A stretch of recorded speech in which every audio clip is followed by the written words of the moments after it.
కనిపిస్తున్నారు కనుక మరి యొక్క కార్యక్రమానికి ముందుగా రావాల్సిందిగా ప్రేమతో మనవి చేస్తున్నాను.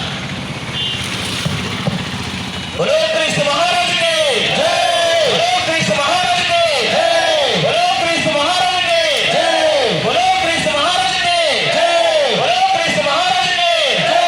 పాపం పోవాలని దేవుడు, మరణమును జయించినటువంటి దేవుడు ఇంకొక మాట చెప్తా ఉన్నాడు.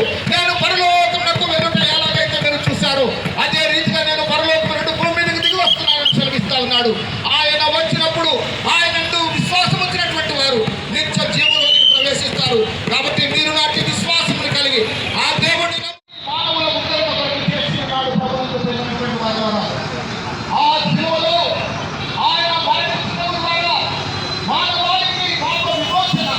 ఎందుకంటే పరిశుద్ధ వేదగ్రంథమైనటువంటి బైబిల్ చెప్తా ఉంది, రక్తము చెల్లింపబడకుండా పాప క్షమాపణ లేదని, రక్త ప్రోక్షణమే పాపములకు విడుదల విమోచనని.